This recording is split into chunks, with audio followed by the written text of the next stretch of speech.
তো দেখুন তো আমার স্ক্রিনটা আসছে কিনা। জি স্যার, আচ্ছা স্যার। আচ্ছা, ফাইন। সো আমরা আসলে পড়তেছি basically project planning and construction management. So এনে প্ল্যানিং এ আমাদের একটা ইম্পর্টেন্ট জিনিস হলো টাইম। সো আমরা এর আগে আসলে টাইম নিয়ে আসলে দেখলাম টাইম গুলো আমরা কিভাবে ম্যানেজ করতে পারি। সো ওইটা নিয়ে আমরা আসলে জিনিসপত্র পড়লাম। আমরা এখানে বিভিন্ন প্রকার টাইম দেখলাম, আমরা গ্যান্ট চার্ট দেখলাম, আমরা এখানে পার নেটওয়ার্ক বা নেটওয়ার্ক দেখলাম, নেটওয়ার্ক কিভাবে ক্রিয়েট করে। সো এখন আমাদের আসলে এখন হিসাবটা হবে টাকা পয়সা নিয়ে, যে একটা প্রজেক্টে আসলে মানি একটা অনেক ইম্পর্টেন্ট একটা ফ্যাক্টর। কারণ এখন বর্তমানে একটা প্রজেক্ট আপনি করবেন, কিন্তু এই প্রজেক্টটা আপনি করবেন কি করবেন না, এটা আসলে হাইলি ডিপেন্ডেন্ট আপনার টাকা পয়সা কিরকম লাগতেছে। অথবা আপনি একটা কাজ করবেন, এটা একটা ডিজাইন আপনি দুই ভাবে করতে পারেন। সো আপনি কোন ডিজাইনটা আপনি করবেন, এনি কি ডিজাইন এ করবেন নাকি ডিজাইন বি করবেন। ডিজাইনের এ কিছু সুবিধা কিছু অসুবিধা, ডিজাইনের বি কিছু সুবিধা কিছু অসুবিধা। ধরুন আপনি একটা রাস্তা করা লাগবে। এখন রাস্তাটা আপনি আসলে কি ফ্লেক্সিবল পেমেন্ট দিবেন নাকি রিজিড পেমেন্ট দিবেন। ফ্লেক্সিবল পেমেন্ট বলতে বোঝাচ্ছে আমরা পিচ ঢালাই রাস্তাগুলো এগুলো বলে পিচ ঢালা রাস্তা দিবেন নাকি আপনি কনক্রিটের রাস্তা দিবেন। সো দুইটা আসলে দুই রকমের কস্ট। কনক্রিটের রাস্তাগুলার আপনি ইনিশিয়ালি কস্টটা একটু বেশি, কিন্তু লং টার্ম কস্ট খুবই কম। একবার বানায় দিলে আল্লাহর রহমতে আর কোনো চিন্তা টেনশন নাই, সারা জীবন এটা মানে অনেক দিন যাবে, এটা এটা 50 বছর মতো যাবে। বাট আপনি একটা যদি পিচ ঢালা রাস্তা বানান, ইনিশিয়াল কস্ট আপনার কম, কিন্তু 2 দিন পর পর এটা নষ্ট হয়ে যাবে, 2 দিন পর পর আবার ঠিক করা লাগবে, আবার নষ্ট হবে, আবার ঠিক করবো, একটু পানি হইলে নষ্ট হয়ে যাবে, পানি জমলে নষ্ট হয়ে যাবে, সো অনেক ঝামেলা। সো একটা একটা তো ইনিশিয়াল কস্টটা কম, কিন্তু একটা মেনটেনেন্স কস্ট প্রায় আছে। আর এটাতে একটা ইনিশিয়াল কস্ট অনেক হাই, বাট কোনো মেনটেনেন্স কস্ট নাই, এবং এটা অনেক বেশি ডিউরেবল। সো আপনি আসলে কোনটা চুজ করবেন। সো এইগুলো আসলে আমার একটা টাকা পয়সার একটা ব্যাপার, যে কোনটা করলে আমার জন্য সবচেয়ে বেশি কস্ট এফেক্টিভ হবে। সো এই স্যার, ডিসিশনগুলো। আজকের ক্লাস থেকে কি ফাইনালের সিলেবাস স্যার? হ্যাঁ হ্যাঁ, এক্স্যাক্টলি এক্স্যাক্টলি, আসার ক্লাস থেকে ফাইনালের সিলেবাস। আচ্ছা, মিডের ঠিক আছে। মিডের মিডের সিলেবাস গুলো, যে মিড যেগুলো হয়ে গেছে সেগুলো বাদ, ওইগুলো ফাইনালে আসবে না। আগের গুলো বাদ, এখন থেকে নতুন জি স্যার, সিলেবাস। বুঝতে পারছি। জি স্যার, জি স্যার, বুঝতে পারছি। ওকে ফাইন, তাহলে এখন তাহলে এই যে আমরা ডিসিশন নেই, সো এইটাই আসলে আমাদের জন্য, একটা ইঞ্জিনিয়ারের জন্য জানা আসলে খুব ইম্পর্টেন্ট, যে একটা টেকনিক্যাল অল্টারনেটিভ গুলা, যেটা একটা আপনি একটা কাজ আপনি দুই ভাবে করতে পারেন।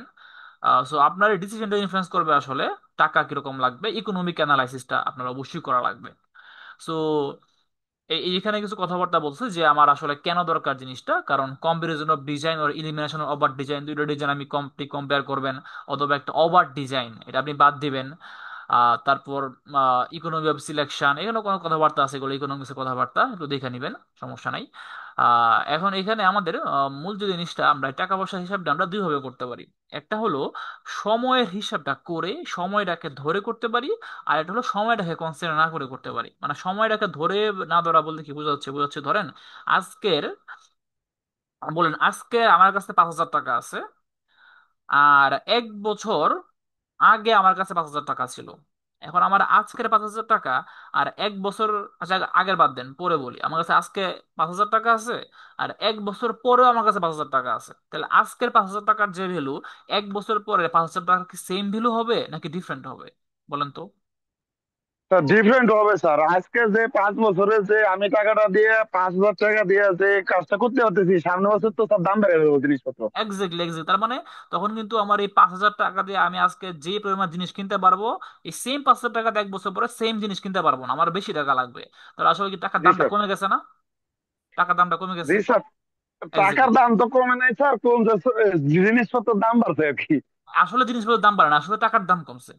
জিনিসপত্রের দাম বাড়ে নাই, আসলে করছে কমছে, এও টাকার দাম কমছে, এইটাকে আমরা করতেছি। আমরা আমরা সাধারণ মানুষ, মানে আমরা বেশি আমরা বুঝি ইনফ্লেশন হয়েছে, আমরা বলি জিনিসপত্রের দাম বাড়ছে। আসলে জিনিসপত্রের দাম বাড়ে না, আমাদের টাকার ভ্যালুটা কমে যায়, ওইটা আমরা পড়বো আসলে সামনে। সো আমরা আসলে এই যে এই জিনিসটা, ধরেন একটা ইনফ্লেশন, যে মুদ্রাস্ফীতি হয়, যে টাকার ভ্যালুটা কমে যায় বা টাকার ভ্যালুটা বেড়ে যায়।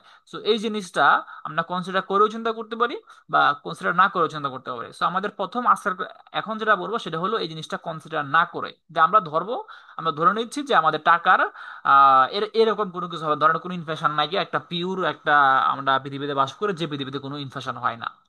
সো এরকম আমরা আগে ধরি, আগে এটা শিখবো, তারপর আমরা ওইখানে যাব। সো এরকম যদি একটা, আহ, এই ক্ষেত্রে আমরা তিনটা জিনিস ইউজ করি।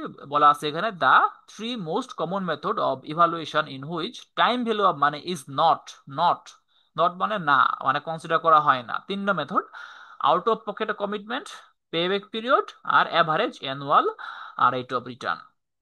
সো আমরা ফার্স্ট অফ অল দেখি যে out of pocket commitment. So out of pocket এ কথাটা বলতে আমরা আসলে কি বুঝি বলেন তো? আউট পকেট মানে কি? আমাদের পকেট, তাই না?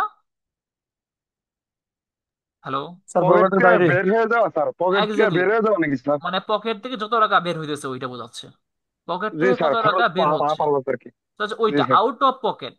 সো আউট অফ পকেট মানে পকেট থেকে আমি যত টাকা বের করলাম, মানে এক্স্যাক্টলি যত টাকা আমি খরচ করলাম ওটা আর কি বোঝাচ্ছে।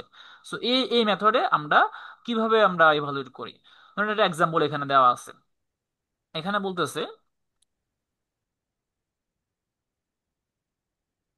ধরেন এইখানে বলতেছে এখানে এই যে suppose a precast concrete factory has to produce one hundred 1 lakh বলছে 1 lakh railway sleepers per year. An economic choice is to be made between steel formwork and wooden formwork. মানে এখানে বলতেছে একটা কনক্রিট ফ্যাক্টরি সে প্রতি বছর তার আসলে 1 লাখ রেলওয়ে স্লিপার সে বানায়। সো এর জন্য আমার এই যে একটা স্লিপার বানানোর জন্য আমার একটা লাগে, আমার একটা ফর্ম ওয়ার্ক লাগে। সো ফর্ম ওয়ার্ক আপনারা চিনেন, ধরেন আপনার আপনি আপনি যখন একটা ছাদ ঢালাই করেন বা আপনি যখন একটা ফাউন্ডেশন ঢালাই করেন, আমরা কি করি? একটা কাঠ দিয়ে একটা একটা দেই, একটা বেড়া দেই, তাই না? আপনাকে বুঝতে পারছেন কি বলতেছি আমি? কাঠ দিয়ে আমরা একটা ফর্ম, ছবি দেখাই, ফর্ম ওয়ার্ক, এই যে দেখেন, এই যে আমরা যে একটা কাঠ দিয়ে একটা বেড়া দিলাম, তারপর একটা মাঝখান ঢালাই দিই, যে কাঠ দিয়ে জিনিসটা বানালাম এটাকে বলতেছি ফর্ম ওয়ার্ক। আপনার কি বুঝতে পারছেন আমার কথাটা? ফর্ম ওয়ার্ক জিনিসটা কি? হ্যালো? জি স্যার। ফর্মওয়ার্ক। এখন বলেন তো ফর্মওয়ার্ক আপনারা কয় প্রকার দেখছেন? ফর্মওয়ার্ক কয় প্রকার হইতে পারে? আইডিয়া আছে? স্যার স্টিলের হইতে পারে, আবার কাঠের হইতে পারে। এক্স্যাক্টলি, এক্স্যাক্টলি, ফর্মওয়ার্ক দুই প্রকার হতে পারে, এই স্টিলেরও হইতে পারে কাঠের হইতে পারে। দেখেন এই যে এইখানে যেটা ইউজ করতেছে, এই যে ওইখানে আসলে যেগুলো স্টিলের ফর্মওয়ার্ক ইউজ করতেছে।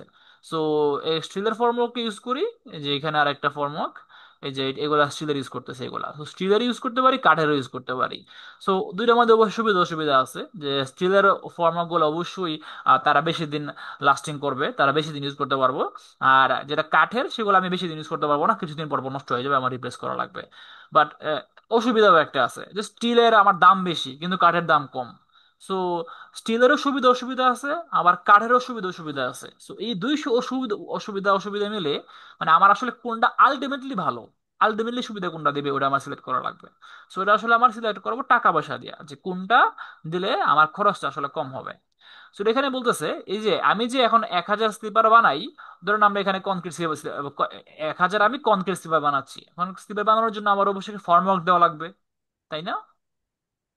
লাগবে না? এটা কনক্রিট বানানোর জন্য জি, লাগবে স্যার। হ্যাঁ দেওয়া লাগবে। লাগবে স্যার। এখন এটা বলছে তারা দুই প্রকার দেওয়া যেতে পারে। একটা বলছে এখানে স্টিল ফর্ম ওয়ার্ক, স্টিলে দেওয়া যেতে পারে, অথবা বলছে এখানে উডেন ফর্ম ওয়ার্ক, কাঠেরও দেওয়া যেতে পারে। আমি বলছি কি এখানে the life of steel form work is estimated to be 1 year. কয় বছর স্টিল ফর্ম ওয়ার্কের মেয়াদ? 1 বছর।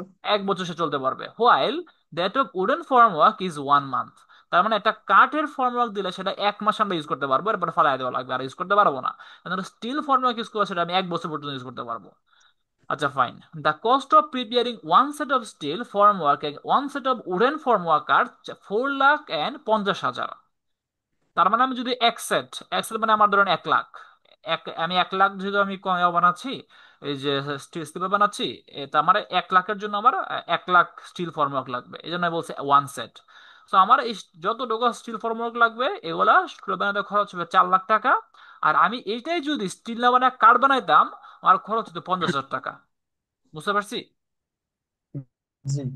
সো এই জি স্যার, বোঝা যাচ্ছে স্যার। আমরা যদি শুধু জাস্ট এইটুকু চিন্তা করি যে স্টিল ফর্মওয়ার্কের খরচ 4 লাখ টাকা লাগে, এবং কাঠ বানালে 50,000 টাকা লাগে, তো এখানে যে কেউ চিন্তা করতে পারে যে অবশ্যই কাঠ বানালে কাঠের ফর্মগুলো আমার খরচ অনেক কম হইতেছে, কারণ মাত্র 50,000 টাকা, আর এখানে 4 লাখ টাকা স্টিল বানালে। তো আসলে কিন্তু এটা কিন্তু মুদ্রার এক পিঠ না, মুদ্রার আরেক পিঠ আছে। আরেক পিঠ হইলো যে টাইমটা, যে স্টিল ফর্মওয়ার্ক যায় 1 বছর, কিন্তু কাঠের ফর্মওয়ার্ক যায় আমার 1 মাস। 1 মাস। তাহলে বলুন তো আমার টোটাল কয় সেট কাঠের ফর্মওয়ার্ক লাগবে 1 বছর রান করার জন্য? 12 সেট। 12 সেট। এক্সিলেন্ট। সবাই কি বুঝতে পারছে পাঁচ জিনিসটা? বরং 60 স্যার, 6 লাখ টাকা লাগে স্যার তাহলে। হ্যাঁ, আমি যদি এক্স্যাক্টলি। কাঠেরটা ব্যবহার করি আর কি, এক্স্যাক্টলি, আমার তো এক এক্স্যাক্টলি। বছরের জন্য 6 লাখ টাকা লাগতেছে, আমার এনে 4 লাখ টাকা পারি পাচ্ছি। এক্স্যাক্টলি। আচ্ছা, এরপরে আমরা একটু দিকে তাহলে এখানে চালনা ডাকলা, এরপর আমার সামনে জায়গায় এখানে বলতেছে it is further estimated that the labour cost for fixing and removing the steel formwork and wooden formwork আর 10 টাকা অ্যান্ড 9 টাকা পার স্লিপার। তার মানে এই যে প্রতিটা স্লিপারে যে আমি যে ফর্মওয়ার্ক আগে লাগাবো, যে so লাগানোর জন্য এটা একটা কস্টিং আছে। সো একটা স্টিল ফর্মওয়ার্ক লাগাইতে গেলে খরচ একটু বেশি পড়ে, 10 টাকা পড়ে। আর কাঠের ফর্মওয়ার্ক লাগাইতে গেলে খরচ পড়ে 9 টাকা। এখন বলছে what will be the better alternative, কোনটা আসলে বেটার হবে। সো দুইটারই সুবিধা আছে, দুইটারই অসুবিধা আছে। সো আমাদের বেস্টটা চুজ করবো টাকার বেসিসে। তো ফার্স্ট কথা বলছি এখানে, the total expense for the steel formwork, steel ফর্মওয়ার্কের জন্য টোটাল খরচ কত হবে। তো আমি এক সেট স্টিল ফর্মওয়ার্ক আমার এক সেট হইলেই হবে, কারণ আমার এক সেটের মেয়াদ যায় 1 বছর। আর আমি 1 বছরে চাই, আমি আসলে যে 1 বছরে চাই, আসলে ওয়ান ওয়ান ইয়ারে চাই আসলে। সো এক সেট বানাইতে খরচ লাগে আসলে 4 লাখ টাকা। তো এটা আসলে তাহলে আমি করা বানলাম, আমি 1 লাখ 1 লাখ ফর্মওয়ার্ক বানাইলাম 4 লাখ টাকা দিয়া। বাট এখন এখানে বলছে যে প্রতিটার যে শুধু বানানো খরচ না, এটা আমার লেবার কষ্ট আছে। যে প্রতিবার যে ফিক্সিং করি আবার রিমুভ করি, তার জন্য 10 টাকা খরচ হয় স্টিল ফর্মওয়ার্ক। তাহলে তাহলে একটার জন্য খরচ হয় 10 লাখ, খরচ হয় আমার কত কত 10 টাকা। তাহলে 1 লাখের জন্য খরচ কত হবে, 1 লাখ ইন্টু 10। বুঝতে পারছি আমরা? স্যার আরেকবার একটু এক্সপ্লেন করেন। হ্যাঁ, আবার এক্সপ্লেন করতেছি। স্যার বুঝতে পারি নাই। এখানে খরচ আসতেছে দুই ভাবে। বলে এক কারণ লাখে দশ 10 টাকা করে পার পার পিস খরচ হবে। এক্স্যাক্টলি, মানে আমার খরচ আছে দুই ভাবে। একটা হলো আমি যে ফর্মওয়ার্ক বানাচ্ছি, ফর্মওয়ার্ক বানানোর জন্য আমার একটা খরচ হবে। সেকেন্ড খরচ হবে এই ফর্মওয়ার্কটা আমি যে বারবার লাগাবো এবং খুলবো, এই যে এই লাগা এবং খুলানোর জন্য আমার আরেকটা খরচ হবে। বুঝতে পারতেছেন, যে স্টিল ফর্মওয়ার্ক সেগুলা ক্যারি ক্যারি করা অনেক বেশি টাফ, অনেক ওয়াইট অনেক বেশি। তো এগুলা বারবার সাইডে নিয়ে যাওয়া, আমার অনেক বড় ট্রাক লাগবে। সো আমার এখানে খরচটা বেশি হবে। আর কাঠের ফর্মওয়ার্ক এখানে আমার লাগানো খোলা যদি ওয়াইট কম, খরচটা কম পড়বে। সো কাঠের ফর্মওয়ার্কে আমার লাগানো বা খোলার জন্য আমার খরচ পড়ে 9 টাকা, আর স্টিলের জন্য খরচ পড়ে 10 টাকা। বুঝতে পারছেন? স্যার জি স্যার। আহামরি কিন্তু ডিফারেন্স না স্যার, না, নয় হ্যাঁ, টাকার 10 টাকায় তো আহামরি হ্যাঁ, হ্যাঁ, ডিফারেন্স না, আপনি কিন্তু আমার হয়তো কোয়ালিটির একটা ব্যাপার স্যাপার থাকে আর কি। এখন আপনি যদি চিন্তা করেন, আপনি বলছেন হামুরি ব্যাপার না। ধরুন না, প্যারাশুট কোম্পানি আপনারা সবাই চিনেন, আমি কোনো স্পন্সর করতেছি না, জাস্ট বললাম প্যারাশুট কোম্পানি। তারা বানায়, তারা এখানে তেল বানায়। এখন ধরেন এইখানে তারা তাদের একটা মেশিন আছে, মেশিনে প্রতি ধরে তারা 500 মিলিলিটার একটা তেল বা 250 মিলিলিটার তেল তারা করতেছে, বা একটা প্যাকেট করতেছে। এখন এখানে 500 মিলিলিটার না দিয়া তারা ভুল করে 501 মিলিলিটার দিয়ে দিছে। ধরেন এটা তাদের মেশিনটা কি করে, আপনি 500 ইনপুট দিলে 501 মিলিলিটার দেয়, তার মানে প্রতি বোতলে সে 1 মিলিলিটার বেশি দিচ্ছে, তাই না? জি স্যার। এখন চিন্তা করেন প্যারাশুট কোম্পানি বাংলাদেশে প্রতি মাসে তারা ধরেন 10 লাখ বোতল বানায়। যদি 10 লাখ যদি বোতল বানায়, তারা তাহলে প্রতি মাসে কত মিলিলিটার বেশি দিচ্ছে? 10 লাখ। 10 লাখ মিলিলিটার।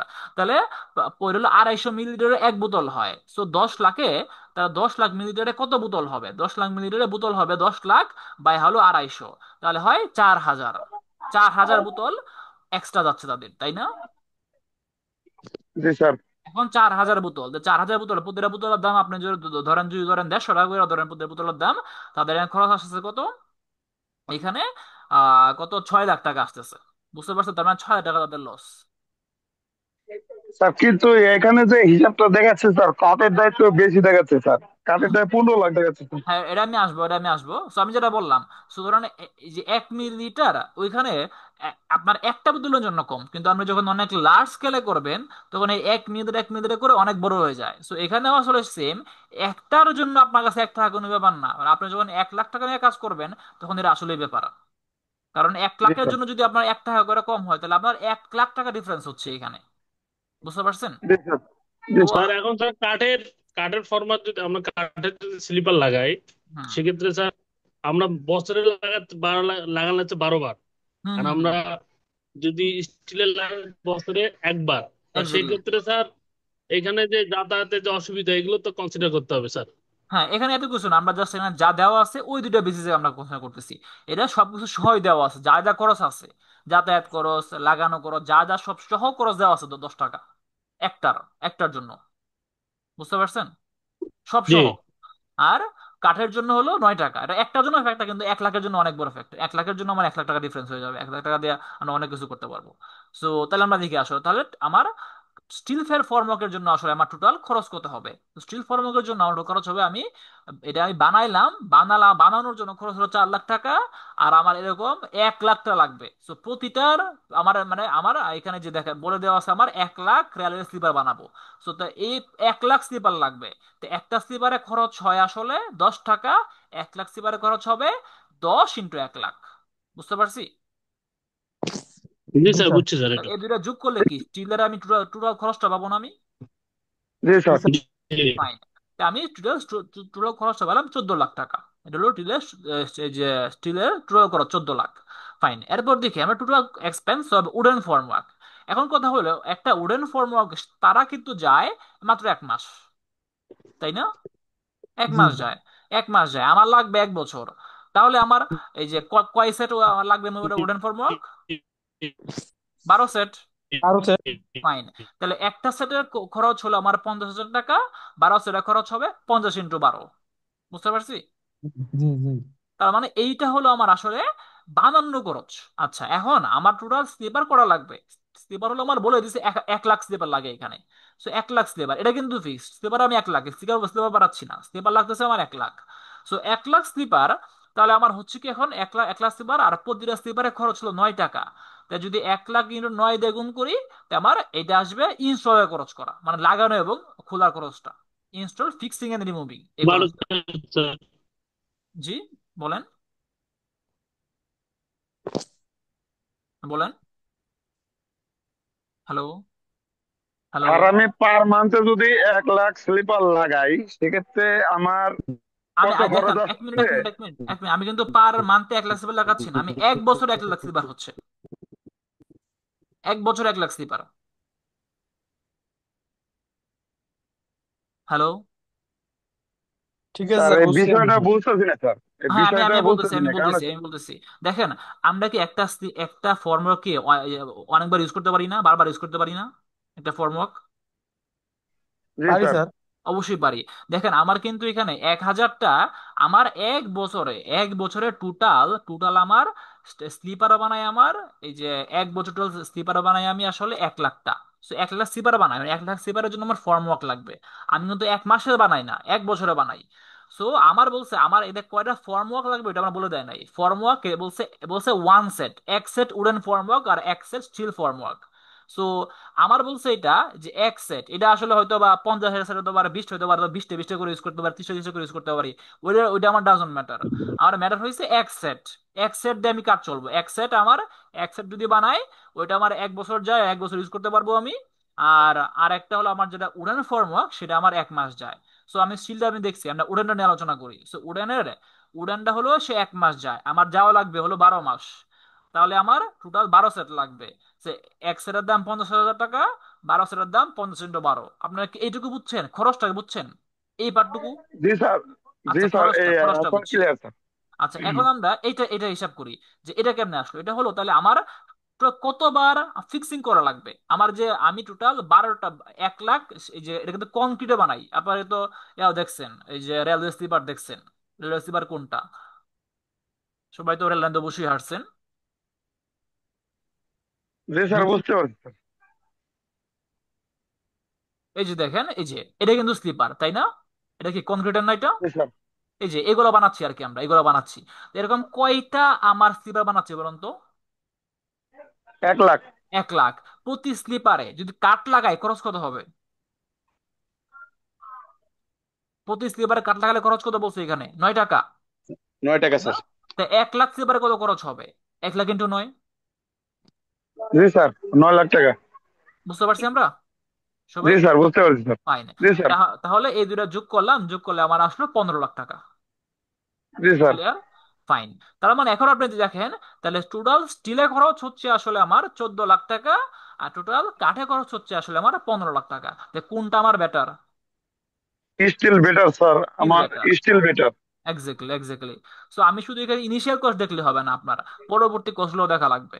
সো মানে এইটুকু আমার চিন্তা। চিন্তা, লং চিন্তা করতে হবে স্যার, লং এক্স্যাক্টলি, চিন্তা, মানে আমি কত বছরের জন্য ডিজাইনটা করতেছি আর কি। Exactly, exactly fine.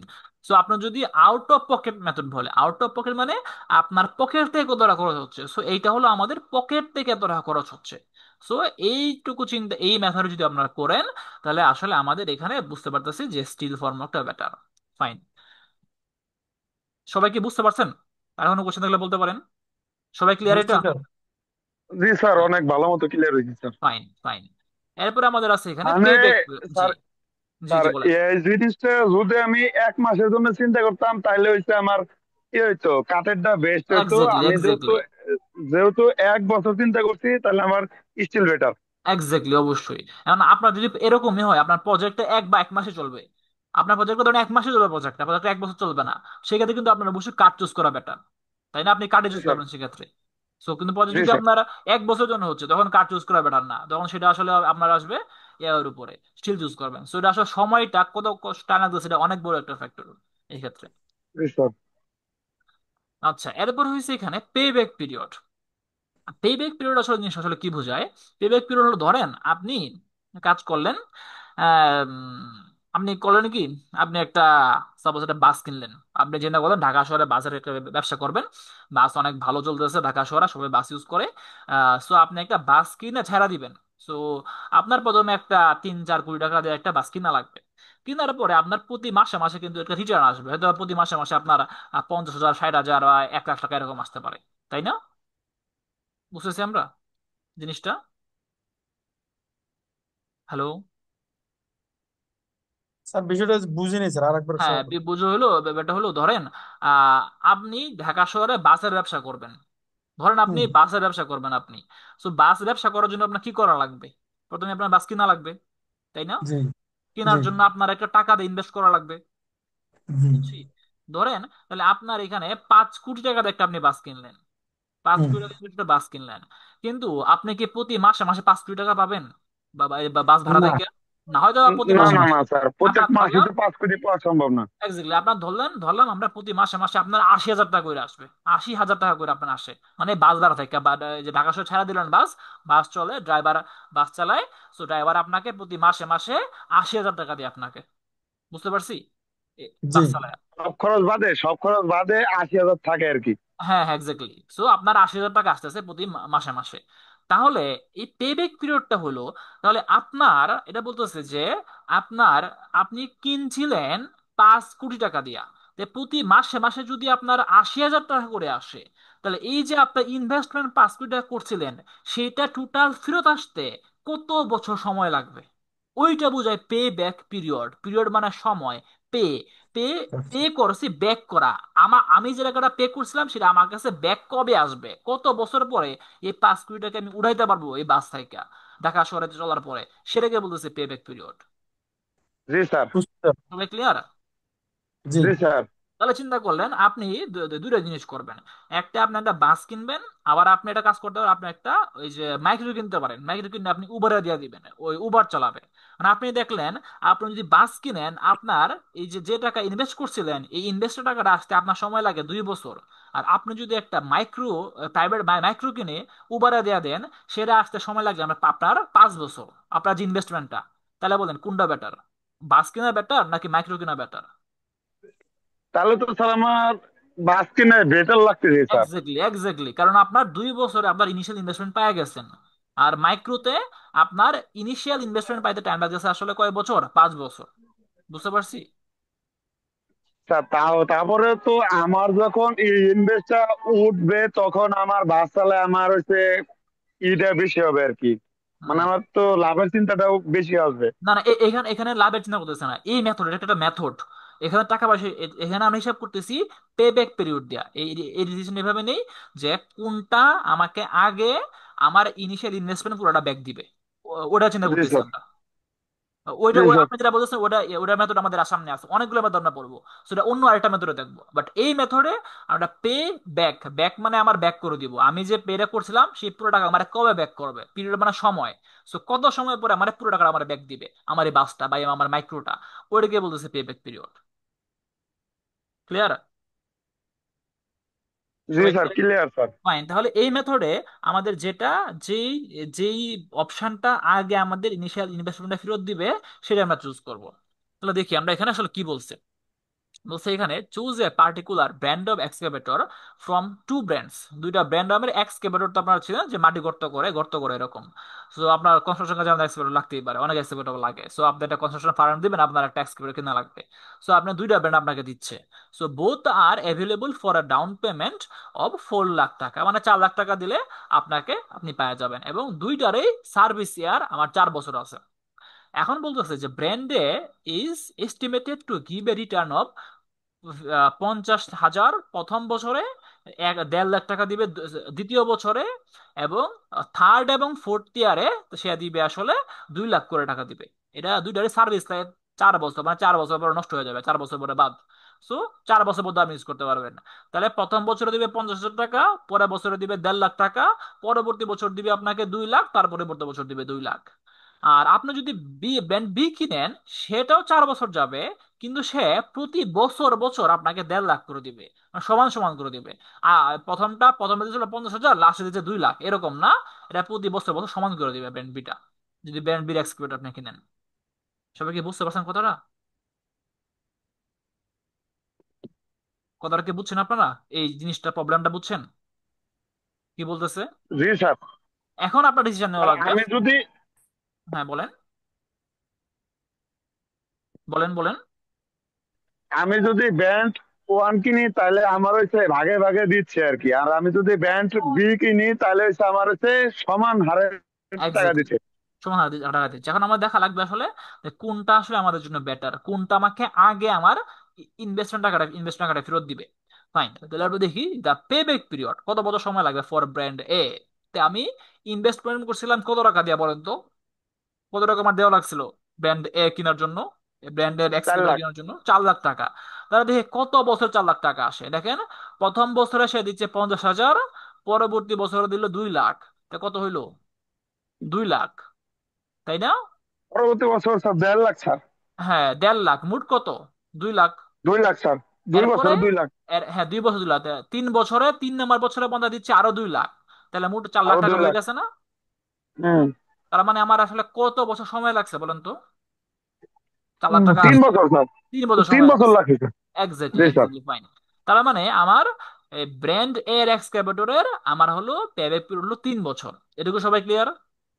জি স্যার স্যার। ফাইন, এরপর দেখবো আসলে আমার payback period for brand two. So brand টুর জন্য আসলে আমার কত বছর লাগবে, কত বছর লাগে আমার টাকা ফেরত আসতে। তো সে দিচ্ছে প্রতি বছর বছর আসলে আমার দিচ্ছে দেড় দেড় লাখ লাখ টাকা করে। সো দেখেন, প্রথম বছরে 1.5 লাখ, পরের বছরে 1.5 লাখ, মোট হলো 3 লাখ, তাই না? জি স্যার, জি 2 বছরে আমি 3 লাখ পাচ্ছি আমি। এক্স্যাক্টলি, আমি যদি একটু লিখি এখানে, দেখেন প্রথম বছরে দিল আমার 1.5 লাখ,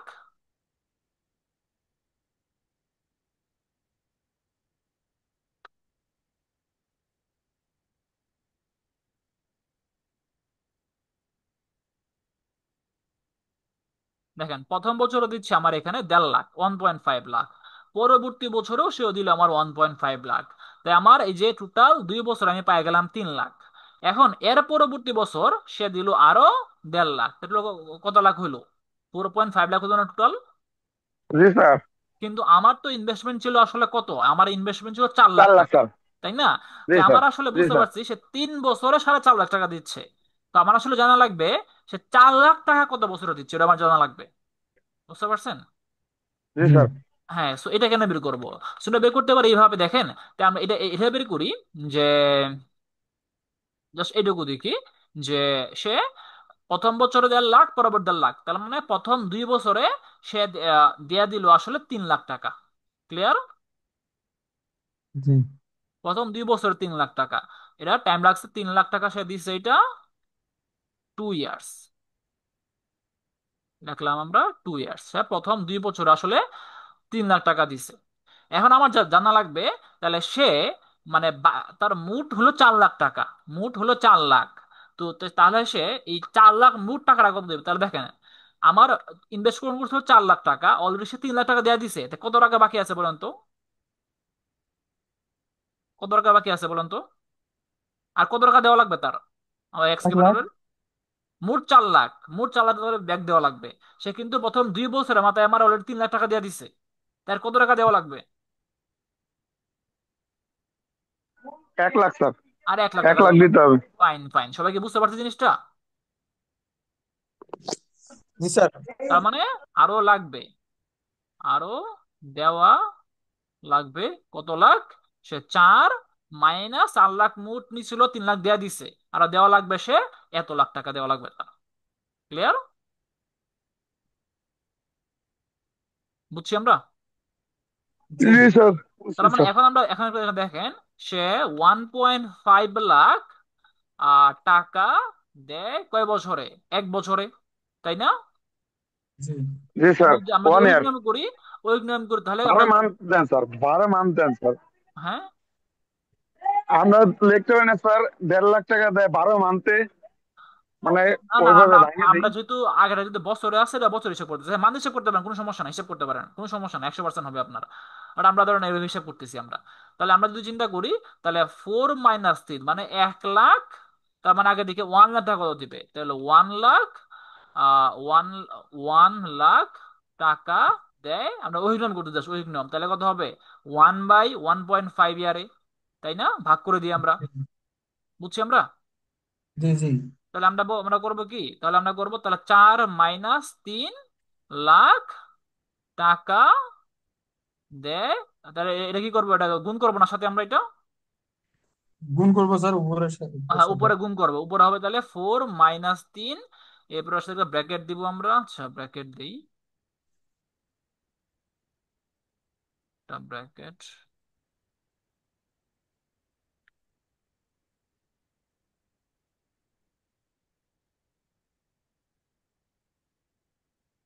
তার মানে তার মানে এখানে এসে 4 - 3 লাখ টাকা দেয়, 4 এত, তার মানে এখানে ইন্টু 1, আর এটাকে ভাগ করবো কত? 1.5 দিয়া, তাই না? বুঝতে পারছি? জি স্যার। হুম। Just ওই নাম করতে, তাহলে আমরা দেখেন এই যে এটা লিখছি, যে প্রথম যে প্রথম 2 বছরে সে আসলে দিচ্ছে কত? প্রথম 2 বছরে দিচ্ছে সে আমার এই যে এত, প্রথম 2 বছর দিচ্ছে আমার এখানে 2 এত 3 লাখ টাকা, এটা দিচ্ছে আমার 2 বছরে। আর তো এই এই এখানে করছি, আচ্ছা দাঁড়ান, আমরা বাকি কাজটা এখানে করলাম। আর আহ এটা এইটা এইভাবে আমরা করতে পারি না, একটু হয়েছে।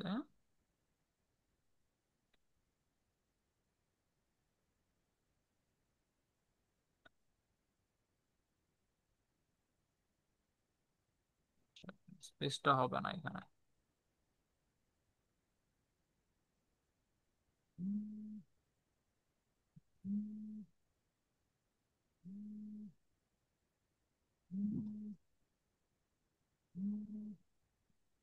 1 মিনিট জাস্ট।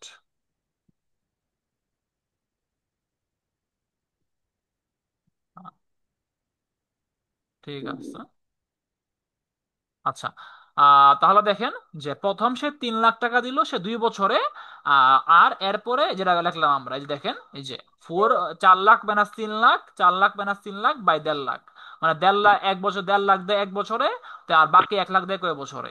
এত বছর। টোটাল যোগ করলে হয়, এটা আসে 0.67, আর সামনে আছে 2, টোটাল যোগ করলে হয় 2.67। সবাই কি বুঝছে জিনিসটা এটা?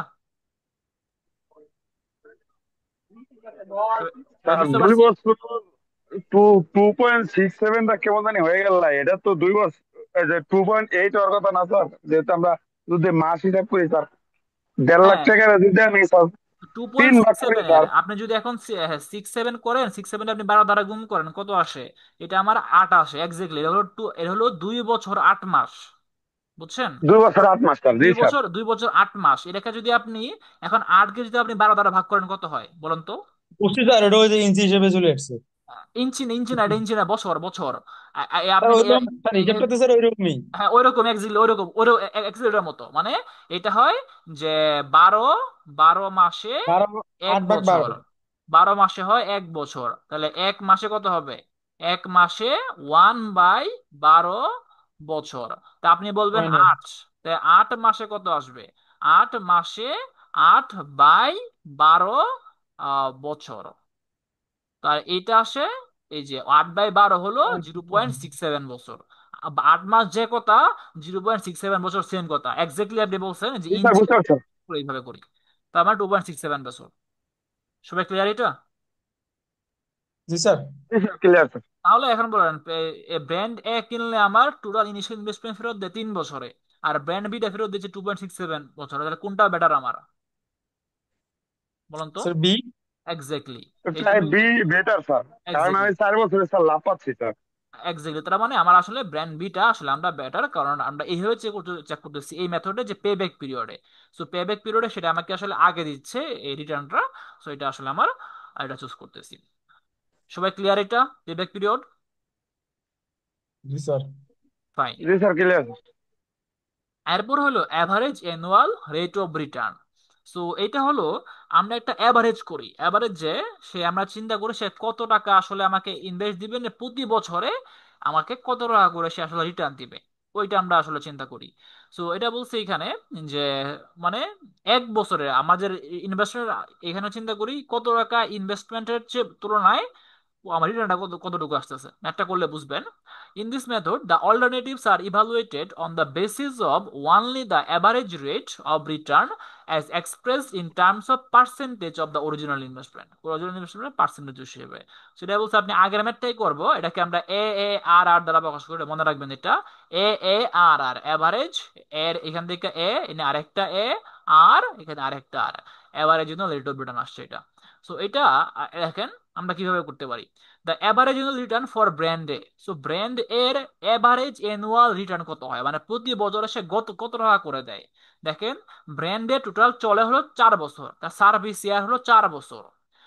আর সে প্রথম বছরে দেয় 50,000, পরবর্তী বছরে দেয় 1.5 লাখ, পরবর্তী 2 বছরে দেয় 2 লাখ করে। তার টোটাল এত টাকা সে দেয় 4 বছরে, তাই না? বলেন তো, এটা না?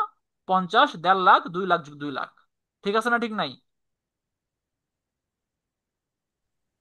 ঠিক আছে স্যার। এটা হলো তার 4 বছরে এত টাকা সে আমার রিটার্ন দেয়। ক্লিয়ার? এটা হচ্ছে এটা হচ্ছে 4 বছরের রিটার্ন। ক্লিয়ার? জি স্যার। আচ্ছা, তাহলে 4 বছরে যে এত টাকা, 1 বছরে কত টাকা দিবে? 4 দ্বারা ভাগ করে দিব না? 4 দ্বারা ভাগ জি করলে এক স্যার। বছর রিটার্ন আসবে না, তো 4 দ্বারা ভাগ করে দিছি। তার মানে সে এভারেজে, এভারেজে প্রতি বছর আমাকে 1.5 লাখ টাকা করে দিচ্ছে। ক্লিয়ার? জি স্যার। আচ্ছা ফাইন। আমরা এখন আমরা বের করবো তাহলে এভারেজ অ্যানুয়াল রিটার্ন। তাহলে এখন এভারেজ অ্যানুয়াল রিটার্ন ফর ব্র্যান্ডে। সো আমরা এভারেজ অ্যানুয়াল রিটার্ন পাইছিলাম, এখন আমরা সেটা পার্সেন্টেজে প্রকাশ করা লাগবে। তারা দেখেন আমার টোটাল খরচ ছিল 4 লাখ টাকা, টোটাল খরচ ছিল 4 লাখ, সে আসলে প্রতি বছর দিচ্ছে আসলে 1.5 লাখ করে। তাহলে আমার এই যে 1.5 লাখ টাকা দিচ্ছে 4 লাখে, তা 1.5 লাখ বাই 4 লাখ, আর ইন্টু 100 দ্বারা গুণ করছি, আছে 37.5%। বুঝতে পারছি? জি স্যার। আচ্ছা ফাইন। এরপরে দেখেন, তা আমি যদি এখন ব্র্যান্ড বির জন্য চিন্তা করি, সো ব্র্যান্ড বির জন্য আমার আসে কত? ব্র্যান্ড বির জন্য যদি চিন্তা, দেখেন ব্র্যান্ড বি আমার প্রতি বছর সে আমার বলে দিছে আসলে কত করে দেয়, 1.5 লাখ করে দেয়। সো ব্র্যান্ড বি আমার প্রতি বছর দেয় আসলে 1.5 লাখ, 4 বছরে দেয় 1.5 লাখ ইন্টু 4, 4 বছরে এত লাখ টাকা, 1 বছরে দেয় 4 দ্বারা ভাগ করে দিই, তাহলে এটা 1 বছরে এটা এত টাকা পাই যাচ্ছে। বুঝছি? বুঝছি আমরা?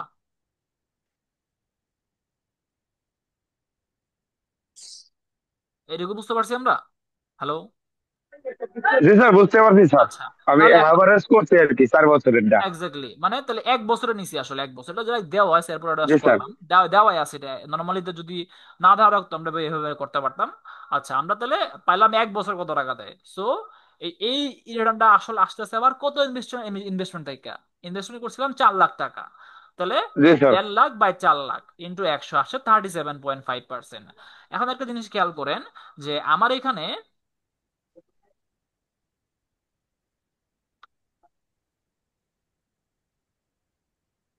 দুইটাই স্যার সেম আসতেছে স্যার 4 বছরের জন্য। তার মানে দেখেন, এইখানে আমার ব্র্যান্ড এর আমার এভারেজ রিটার্ন যা, ব্র্যান্ড বির কি সেম না? জি স্যার। তার মানে আমরা যদি এভারেজ রিটার্ন করি, একটা নিলেই হয়েছে। বুঝছো? সবাই কি বুঝছেন? ক্লিয়ার? সবাই বুঝতে পারছেন?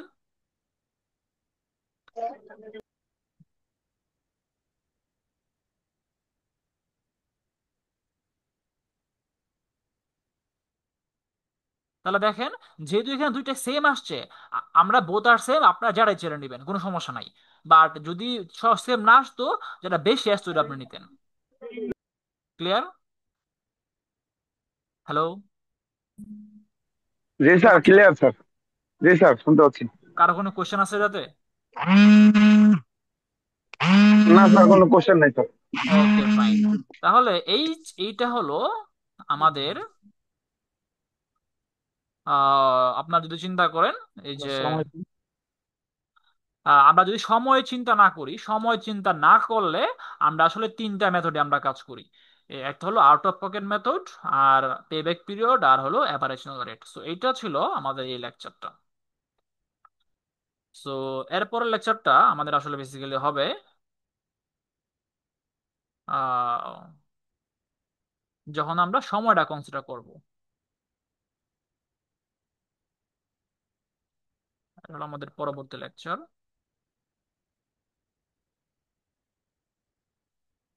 যেখানে আমরা time value of money consider করব। আচ্ছা, এটা নাহলে আমরা নেক্সট দিন শুরু করি। আজকে আমরা এই পর্যন্তই রাখি, এটাই রাখি। কি বলেন আপনারা? জি স্যার, জি স্যার, আল্লাহ হাফেজ স্যার। হ্যাঁ, এটা আজকে আমরা আর না এটা করি আমরা স্যার। এটা আমরা নেক্সট দিন শুরু করবো। আর এই তিনটা মেথডই আমি একটু ওয়ার্ক করে আমি আপনাদের টুল কলটা নিয়ে নিবো। একটু wait করেন। জি স্যার, ঠিক আছে।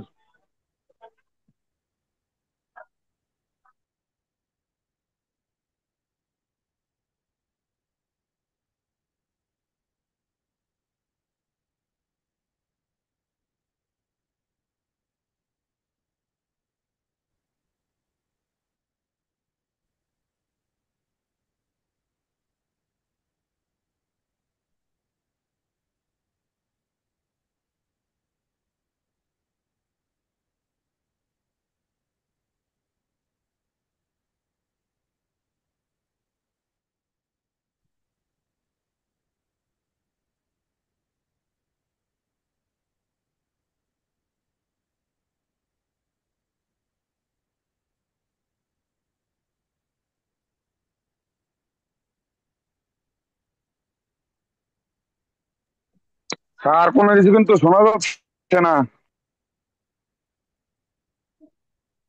স্যারে তো কিছু বলতেছে না, শুনবা কি?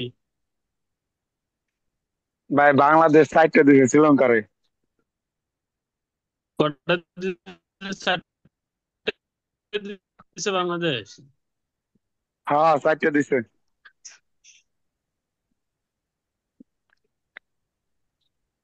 আমি স্টেডিয়ামের ভিতরে বসা। আচ্ছা, তারপর একটু আপনার কি আমাকে শুনতে পাচ্ছেন সবাই? জি হ্যালো? স্যার, শুনতে পাচ্ছি স্যার। আচ্ছা, জি ফাইন। স্যার। ঠিক আছে।